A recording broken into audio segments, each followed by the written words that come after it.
பெறுவதற்காக உடல் நலத்திற்கு உடற்பயிற்சி, உயிர்வளம் பெற காயகல்ப பயிற்சி, மனம் அமைதி பெற அகத்தவம் மற்றும் அகத்தாய்வு பயிற்சிகளை அளித்துள்ளார்கள். இத்தகைய சிறப்பான மனவளக்கலை எனும் வாழ்க்கை கல்வியை உலக சமுதாய சேவா சங்கம் ஸ்கை யோகா இணைய வழியே 12 நாட்கள் அடிப்படை பயிற்சியாகவும் அதனைத் தொடர்ந்து 4 மாதங்கள் சான்றிதழ் கல்வியாகவும் நம் இல்லம் தேடி வந்து அளித்து வருகிறது. இந்த சிறப்பான செய்தியினை நமது உறவுகளிடமும் நட்புகளிடமும் பகிர்ந்து அனைவரும் உடல் நலத்துடன் ஆரோக்கியமாக அமைதியாக வாழ நம்மாலான சிறு உதவியினை செய்வோம். மகரிஷியின் கனவாம் உலக அமைதிக்கு நம்மால் இயன்ற சிறு தொண்டினை செய்து குருவின் கனவினை நனவாக்குவோம். மேலும் விவரங்களுக்கு குண்டலினி யோகா edu இணையதளத்திற்குள் செல்வோம். வாழ்க வளமுடன். தவத்தின் தொடர்ச்சியாக சிந்தனை விருந்து நடைபெற உள்ளது. நடத்தி கொடுக்க நம்முடைய பேராசிரியர் அருள்நிதி சந்திரா சீனிவாசன் அம்மா அவர்கள் வருகை தந்துள்ளார்கள். சிந்தனையின் தலைப்பு அகம்பாவம் அழிவை தரும். இச்சிந்தனையை கேட்க அனைவரும் அமர்வோம். வாழ்க வளமுடன் அம்மா. வாழ்க வளமுடன். மிக நன்றி அம்மா. மிக சிறப்பாக துரிய தவத்தை வழிநடத்திய பேராசிரியரை வாழ்த்துவோம். பேராசிரியர் அருள்நிதி பரமேஸ்வரி பழனிவேல் அம்மா அவர்கள், அவர்தம் அன்பு குடும்பமும் அருட்பேராற்றல் கருணையினால் உடல் நலம், நீளாயுள், நிறை செல்வம், உயர் புகழ், மெய் ஞானம் ஓங்கி வாழ்க வளமுடன் என குருவின் நினைவில் நின்று வாழ்த்துகின்றோம். வாழ்க வளமுடன். மிக்க நன்றி அம்மா. வாழ்க வளமுடன் அம்மா. வாழ்க வளமுடன். வாழ்க வையகம், வாழ்க வையகம், வாழ்க வளமுடன். சிந்தனையை, உடல் நலத்தை சீரமைத்து உய்வித்த ஆசான் அருட்தந்தை அவர்களை வணங்கி மகிழ்கின்றேன். இந்த நல்லதொரு வாய்ப்பினை வழங்கிய அன்பு உள்ளங்களுக்கு கனிவான நன்றிகள். விண்ணலை வழியே இணைந்திருக்கும் அன்பர்கள் ஒவ்வொருவரையும் வாழ்க வளமுடன் என அன்போடு வாழ்த்தி வணங்கி வரவேற்கின்றேன். ஆசான் அருட்தந்தை அவர்கள் சூக்குமமாக நம்மை வழிநடத்துவாராக. வாழ்க வளமுடன். அகம்பாவம் அழிவை தரும் என்ற தலைப்பு. இதை நேர்மறையாக சொல்வதென்றால் அடக்கம் உயர்வை தரும் என்றும் கூறலாம். அகம்பாவம் என்றால் என்ன? தன் மீது அதிக பெருமை கொண்டு மற்றவர்களை விட தன்னை உயர்ந்தவராக நினைக்கும் குணம் அகம்பாவம். இது நான் என்ற அகந்தை மற்றும் தலை கணத்தை குறிக்கின்றது. ஆணவம், அகந்தை, செருக்கு, திமிர், தலைக்கணம், இருமாப்பு, தன்முனைப்பு, இப்படி இதற்கு பல பெயர்களை நாம் குறிப்பிடலாம். மற்றவர்களை மதிக்காமல் இருப்பது, தன் திறமை, அழகு, கல்வி, புகழ், செல்வம் இவற்றால் அதிக கர்வம் கொள்வது, தான் சொல்வதே சரி, தான் செய்வதே சரி, பிறர் கருத்துக்கள் தவறு என வாதிடுவது, பிறரது வார்த்தைகளை கேட்கக்கூட விரும்பாமல் தன்னை முன்னிலைப்படுத்தி எந்த செயலும் செய்வது, பிறர் மனம் நோக எடுத்தறிந்து பேசுவது, தனக்குத்தான் எல்லாம் தெரியும், மற்றவர்கள் முட்டாள்கள் என்பது போல நடந்து கொள்வது, இது எல்லாமே அகம்பாவத்தின் வெளிப்பாடுகள். அகம்பாவம் அழிவை தரும். நிறை குடம் தழும்பாது, குறை குடம் கூத்தாடும் என்பது பழமொழி. அகம்பாவம், அகந்தை அல்லது தலைக்கணம் பற்றி வள்ளுவம் என்ன சொல்கிறது பார்ப்போமா? ஓதி உணர்ந்தும் பிறர்க்கு உரைத்தும் தாடெங்கா போதையின் பேதையார் இல். ஓதி உணர்ந்தும் பிறர்க்குரைத்தும் தாடங்கால் பேதையின் பேதையார் இல். பல நூல்களை நன்றாக கற்று அவற்றின் உட்பொருளை உணர்ந்து அதை பிறருக்கு சொல்லிக் கொடுக்க வல்ல ஆற்றல் உடைய மிகப்பெரிய பண்டிதராக இருந்தாலும் அவரிடம் அகம்பாவம் எனும் தலைக்கணம் இருப்பின் அவரை விட அறிவில்லாத முட்டாள் வேறு யாரும் இல்லை என்று வள்ளுவர் கூறுகின்றார். கல்வியில் சிறந்து விளங்கி மிக அறிவுடையவர்களாக இருந்தாலும் அடக்கம் என்ற பண்பு இல்லாமல் அகம்பாவத்தில் தான் கற்ற கல்வியை எண்ணி கர்வம் கொள்ளும் மனிதரின் கல்வி அறிவு பயனற்றது. அவர் கல்லாத முட்டாளுக்கு இணையானவர் என்று வள்ளுவர் குறிப்பிடுகின்றார். எப்படி ஒருவருக்கு நல்ல பல பண்புகள் இருந்தாலும் சினம் என்னும் ஒரு தீய பண்பு இருந்து விட்டால் அந்த கோபத்தால் அவர் செய்யும் தவறுகள் மற்ற அத்தனை நல்ல செயலையும் பயனில்லாமல் செய்து விடுமோ, அதே போலத்தான் திறமையானவராக இருப்பினும் அகம்பாவம் பிடித்தவராக இருந்தால் அவரது திறமைக்கு எந்த பயனும் இல்லை. பிறர் அவருடன் நட்பு பாராட்டக்கூட மாட்டார்கள். அகம் பாவம் என்னும் அகத்தில் உள்ள பாவம் பிறரை நம்மிடமிருந்து விலக்கி வைக்கும். மனிதர்களிடம் உள்ள களங்கங்களாக ஆணவம், கன்மம், மாயை, அதாவது தன்முனைப்பு, பாவப்பதிவுகள், மயக்கம் என்ற 3 களங்கங்களை 3 மலங்கள் இருப்பதாக புராணங்கள் தொடங்கி நம் மகரிஷி வரை விளக்கியுள்ளார்கள். இறைநிலையின் அம்சமாக தனக்கே உரிய சிறப்பான பகுத்தறியும் 6வது அறிவோடு இந்த பிரபஞ்சம் என்ற நந்தவனத்தில் பரிணாம வளர்ச்சியில் நிறைவாக தோன்றிய பெருமை மிகு மனிதன் என்ற கடவுளின் அம்சம் இறைநிலையின் தன்மை தனக்குள் இருக்கிறது என்பதையே மறந்து விடுகிறான். கடவுளோடு களங்கங்கள் சேரும் போது மனிதன், மனிதனிடம் இருந்து களங்கங்கள் நீங்கும் போது கடவுள். இந்த 3 களங்கங்களில், அதாவது தன்முனைப்பு, பாவப்பதிவு, மயக்கம் ஆகிய இந்த 3 பதிவுகளில் தன்முனைப்பு என்பதுதான் ஒரு முக்கியமான ஒன்று. அதில் தான் என்ற அதிகாரப்பற்று, தனது என்ற பொருள் பற்று கொண்டு விளங்குகின்றது. இந்த காரியத்தை நான் தான் செய்ய முடியும், நான் மட்டுமே செய்ய முடியும், பிறரால் முடியாது என்ற மமதை, இந்த பொருள் எனக்கு மட்டுமே சொந்தம் என்ற பொருள் பற்று, இது ஆணவத்தின் அடிப்படையாக உள்ளது. இந்த தான் தனது என்ற அகம்பாவத்தின் குழந்தைகளாகவே 6 தீய குணங்கள், பேராசை, சினம், கடும்பற்று, முறையற்ற பால் கவர்ச்சி, உயர்வு தாழ்வு மனப்பான்மை, வஞ்சம் என்ற 6 தீய குணங்கள் பிறக்கின்றது. அதிலும் உயர்வு தாழ்வு மனப்பான்மையில் உயர்வு மனப்பான்மை தனது பொருள், புகழ், செல்வாக்கு இவற்றில் உயர்வாக நினைக்கும் போது அங்கு அகம்பாவம் வெளிப்படுகின்றது. அகம்பாவத்தின் விளைவுகளாக தலைக்கணம் பிடித்தவர்களுக்கு நல்லோர் வார்த்தைகளும் நல்ல எண்ணங்களும் கேட்காது.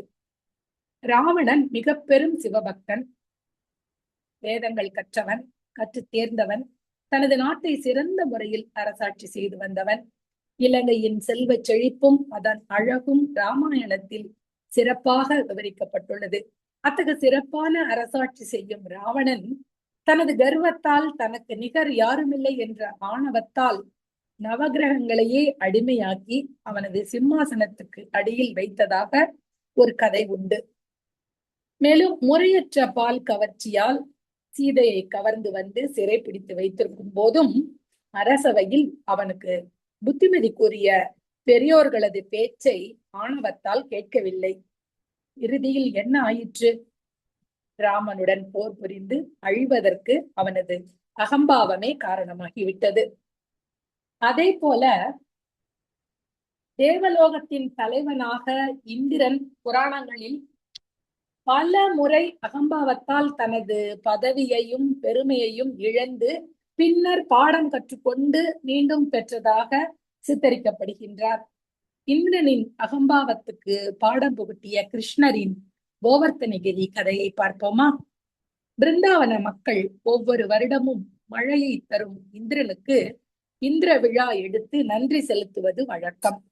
இதனால் இந்திரனுக்கு தானே உலகை காப்பவன் என்ற அகம்பாவம் வந்துவிட்டது.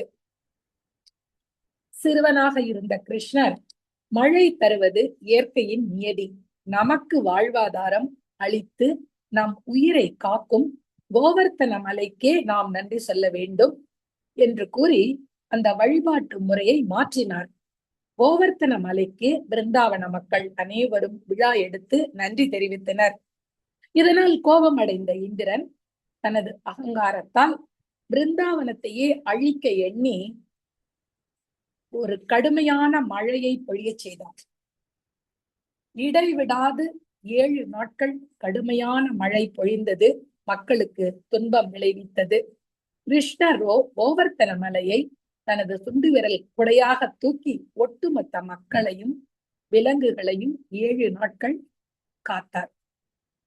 இந்திரனின் மேகங்கள் வறண்டு போயிற்று. அவரது அஸ்திரங்கள் எதுவுமே பயனளிக்கவில்லை. தனது தவறை உணர்ந்த இந்திரன் கிருஷ்ணரிடம் மன்னிப்பு கேட்டார். இவ்வாறு அகங்காரத்தால் ஏற்பட்ட இந்த நிகழ்வை நாம் புராணங்களில் படிக்கின்றோம். வள்ளுவர் மிகுதியான் மிக்கவை செய்தாரை தாம் தம் தகுதியான் வென்றுவிடல் என்று கூறுகின்றார். செருக்கினால் மிகையாக அவற்றை செய்தவர்களை கூட தமது பொறுமையால் வென்று காட்ட வேண்டும் என்று குறிப்பிடுகின்றார். மனிதனிடம் இருக்கும் பல நற்குணங்களில் பணிவு மிகச் சிறந்தது. அதேபோல் மனிதனின் அறிவையும் ஆற்றலையும் செல்வத்தையும் பதவியையும் அழிக்கும் தீய குணங்களில் அகம்பாவம் முதன்மையானது. எத்தனை அரசியல்வாதிகள் ஆடாத ஆட்டங்கள் ஆடி அவர்களது அகம்பாவத்தினால் பின்னர் அழிவதை நாம் சரித்திரத்தில் தொடங்கி இன்று வரை கண்டு வருகின்றோம். என்னால் மட்டுமே முடியும், என்னை விட சிறந்தவர் யாரும் இல்லை என்ற எண்ணம் அளவுக்கு மீறும் போது அது அகம்பாவமாகின்றது. அது முதலில் மனிதனின் அறிவை மறைக்கின்றது, பின்னர் நல்ல உறவுகளை அழிக்கின்றது, இறுதியில் அவனது வீழ்ச்சிக்கே காரணமாகின்றது. அடக்கம் அமரருள் உய்க்கும், அடங்காமை ஆறிருள் உய்த்துவிடும். பணிவுடையன் இன்சொலன் ஆதல் ஒருவர்க்கு அணியல்ல மற்று பிற. பணிவும் இனிய சொற்களுமே உண்மையான அணிகலன்கள், நல்ல பண்புகளே உண்மையான உயர்வை தரும் என வள்ளுவம் கூறுகின்றது. மகாபாரதத்தில் துரியோதனனை பற்றி பார்க்கலாம். அகம்பாவத்தினால் அழிவதற்கு ஒரு உதாரணம் துரியோதனன். துரியோதனன் அரச குடும்பத்தில் பிறந்து அதிகாரமும் செல்வமும் படைகளும் இருந்தும் பொறாமையாலும் பாண்டவர்களிடம் கொண்ட பொறாமையாலும் அகம்பாவத்தாலும் நீதிக்கு முரணாக நடந்து இறுதியில் குருஷேத்திர போர் வரை சென்றதும் அவனது மக்கள் அரசாட்சி அனைத்தும் இழந்து கடைசியில் அனைவரும் மாண்டதும் நாம் அறிந்த ஒன்று. அகம்பாவம் துரியோதனது காதுகளை அடைத்து விட்டது. எந்த அறிவுரைகளும் எடுபடவில்லை. நன்மை தீமை உணர மனது ஒத்துழைக்காததால் ஆணவமாக போர் புரிந்து இறுதியில் அனைவரும் அழிந்தனர். தன்னம்பிக்கை என்பது என்னால் முயற்சி செய்ய முடியும் என்ற நேர்மறை எண்ணம். அகம்பாவம் என்பது என்னால் மட்டுமே எல்லாம் முடியும், பிறர் யாரும் எனக்கு இணை இல்லை என்ற ஒரு ஆணவ போக்கு. எனவே தன்னம்பிக்கைக்கும் அகம்பாவத்திற்கும் ஒரு வேறுபாடு இருக்கின்றது. தன்னம்பிக்கை மனிதனை உயர்த்தும், அகம்பாவம் மனிதனை வீழ்த்தும். தன்னம்பிக்கை கொண்டவன் பிறரது திறமையை மதிப்பான், தன்னால் முடியாததை ஒப்புக்கொள்வான், தவறு செய்தால் தவறு என்று பிறர் சொன்னால் அதை திருத்திக் கொள்வான்.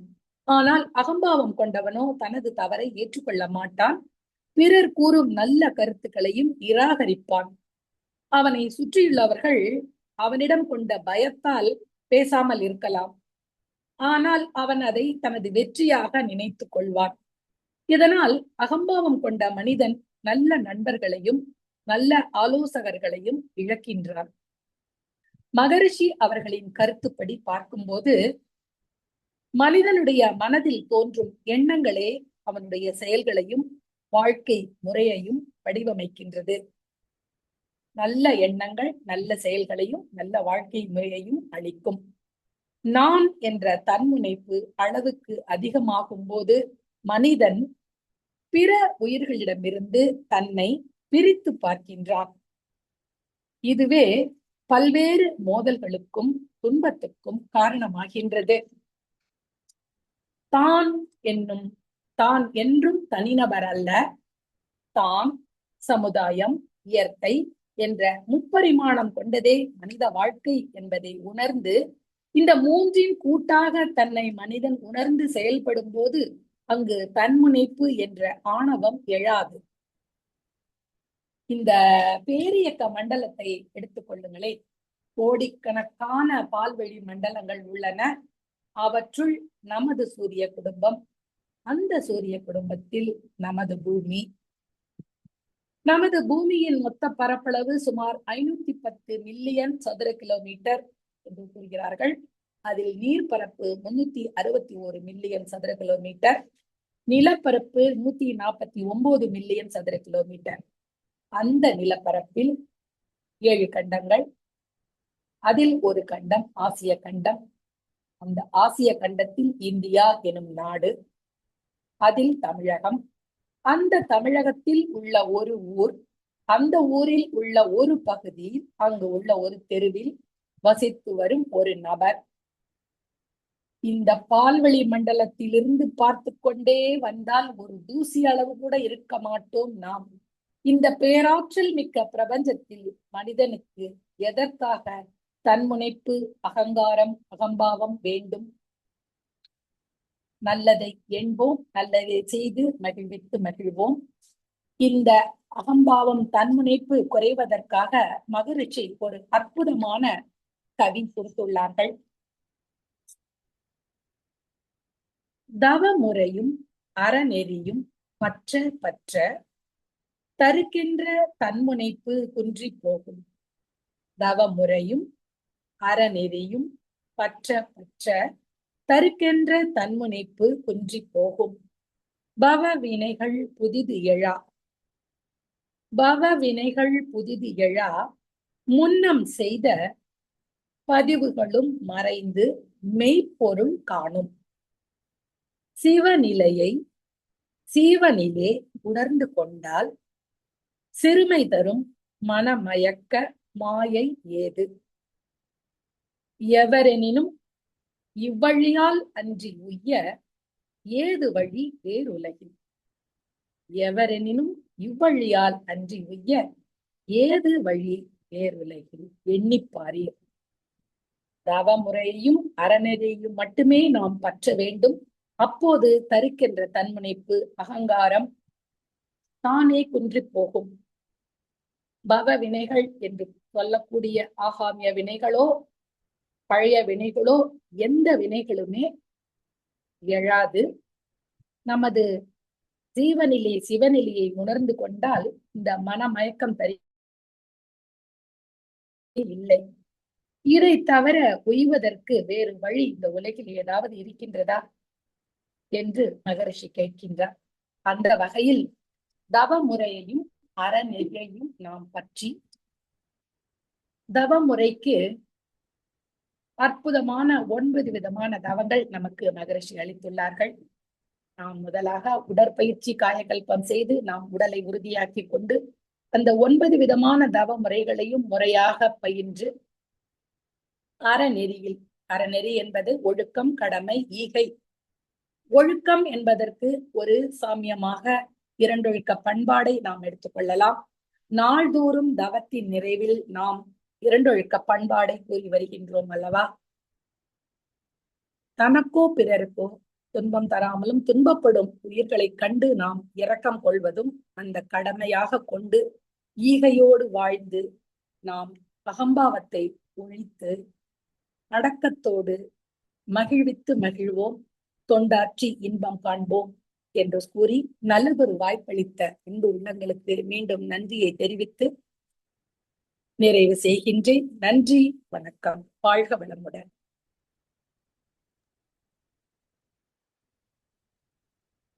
வாழ்க வளமுடன் அம்மா.